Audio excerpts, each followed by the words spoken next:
चांद बनने का अमल कब शुरू हुआ? हकीकी उम्र क्या है? पहले चांद बना या निज़ाम शमसी तश्कील पाया?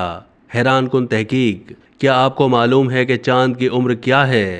हकीकत तो यह है कि अब तक साइंसदान भी इस सवाल का दुरुस्त जवाब नहीं जान सके, मगर अब इस हवाले से पेशरफ्त हुई है। 1972 के अपोलो 17 मिशन के दौरान चांद से इकट्ठे किए गए नमूनों के तजिए के बाद साइंसदानों ने चांद की उम्र का तखमीना लगाया है।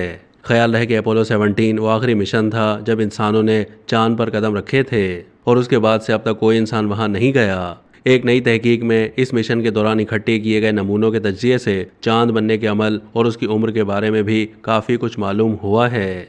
अमेरिका की शिकागो यूनिवर्सिटी की तहकीक में बताया गया है कि चांद की उम्र 4 अरब 46 करोड़ साल के करीब है, यानी ज़मीन से कुछ कम है। इस तहकीक के नताइज जर्नल जियोकेमिकल पर्सपेक्टिव्स लेटर्स में शाया हुए।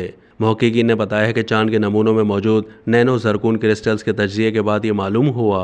साइंसदानों का बताना था कि ये नैनो क्रिस्टल्स उस वक्त बनना शुरू हो गए थे जब अरबों साल पहले मरीख के हजम का एक सैयारा ज़मीन से टकराया था। उन्होंने बताया कि ज़मीन से सैयारे के टकराव के बाद लावा और चट्टाने खला में फैल गए, और जब ये लावा ठंडा होना शुरू हुआ तो ये क्रिस्टल्स बन गए। महक़क़ीन का कहना था कि ये क्रिस्टल्स इस टकराव के बाद बने थे, और अब चूंकि हमें मालूम हो चुका है कि ये क्रिस्टल्स कितने कदीम हैं, तो हम चांद की उम्र का तखमीना भी लगा सकते हैं। उनका कहना था कि हमारा निज़ाम शमसी चांद से 11 करोड़ साल पहले तश्कील पाया था।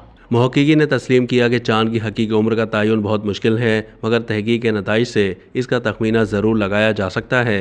साइंसदानों को मज़ीद कहना था कि ज़रकून क्रिस्टल्स ज़मीन, मरीख और चांद पर मिलने वाली कदीम तरीन धात है। ज़रकून बहुत सख्त जान धात है और चट्टानों की टूट फूट के दौरान भी महफूज रहती है।